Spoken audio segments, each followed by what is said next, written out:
Hi guys, so I just bought this KTM Enduro, the new one. Okay, and the reason I'm making this review is because I also had a 390 and a ADB before, so I've actually owned all formats of the bike. Okay, I sold my Himalayan 450 for this. I'll tell you why, because maybe I wasn't doing too much touring on it. I have another bike for that, which I'll discuss later. So basically, this comes with Matash tires. It got a 850 860 mm seat height, which is decent enough if you're 5'9", 5'10". I'll just show you some features. Okay, so basically you've got your toggle here. Yeah, that's ready to race. Okay, you come out, then you've got your ride info. Okay, which is basically just two modes. That's what you have to do. It's street mode and off. You know, so it shows the kind of the settings which are going back. Then of course you've got your information, which is all your trip level 1 and 2, which you'll have to put because this doesn't have a fuel meter, by the way. So you, every time you fill fuel, you have to kind of put a trip meter so you know how much you've run. Then of course you've got navigation, audio calls and all that, right? Then you go to settings and you can kind of like I connected my phone into this, but of course your phone won't help really.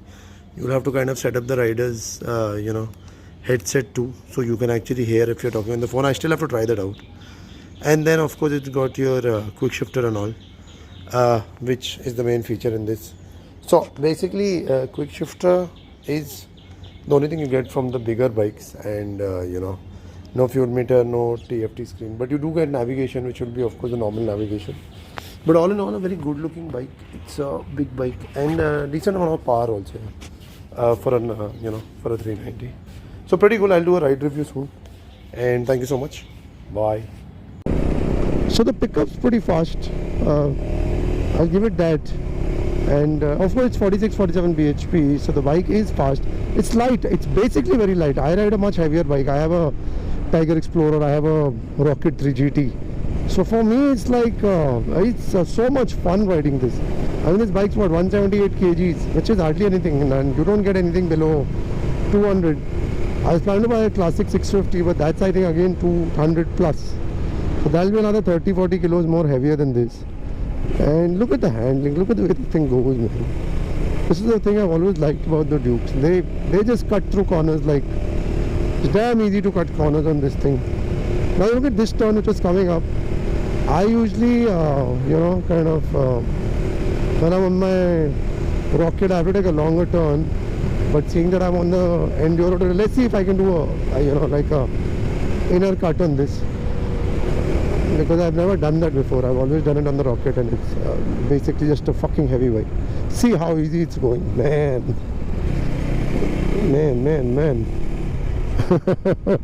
Yeah, that's great, man. That's what you love about these bikes. It's all super bikes and all, big heavy bikes and all, but they're fun to ride once you're on an empty road. They're not fun to ride when there's traffic or your engine's heating up. These are the kind of bikes which are fun to ride. So rev them out, have a little fun. Let's check the quick shifter on this. Oh, that is a quick shift. I mean, it's smooth, man. Smooth. I'll go down a little bit in speed. Oh man, this guy's crazy. Okay, 1/4, 5th. That makes a little sound when you put the gear. But maybe that's also because I'm not really revving. Maybe it's a new bike. I don't want to like rev it that much. And let's see what I have to take off my hand. Does it vibrate too much? No, feels stable, but then again it's not a very high speed that I'm traveling at. These mirrors work great. I don't like them. They don't look too great. But they work great, and I can see everything behind me. And see, you've got this active, this preload suspension thing right in the front. Okay. And these are adjustable manually. I'll show you as I showed before. And you can go to your some suspension guy and ask them to kind of with your weight adjust these so that the suspension becomes better. Right now I'm good on this. I think I went into a few bumps before and it's fine. It's fine. Also, can I stand on the bike? I think most people who ride these ADBs want to like kind of stand on them. Let me just see how comfortable I am at 6 feet just standing on this thing. Yeah, I'll have to put risers, I can't really stand on this. because my hands are going too down and I'm still a tall guy. So, you know, between a short guy. I'll make a video about the top speed soon. But overall, the bike feels great. I like it. It gets a lot of looks. It's a different looking bike. But the vibrations are quite high. I don't know, maybe this is before the first service, maybe it's smoother out. But I've driven the ADV and the Duke and they were vibrations. But like, this is like, I'm feeling like this current is going through, no current is going through my hands all the time. So yeah, that's pretty much right now. I'll keep putting more videos as an update. But all in all, the bikes feel really good, really solid. And thank you again. Thanks, bye. Also, one more thing I would like to mention. See, as soon as you see the speedometer, it's 82. So now I start pulling. Now I reach 100. Okay, 95, 96. The vibes stop. I mean, the vibrations have just stopped at 100. Like, I don't know what that's about. That is so funny.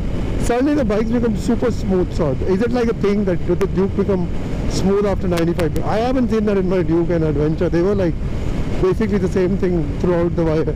But yeah, this got really smooth at 95. That's great. That's great. So maybe it's just at low speed that it vibrates more. Great.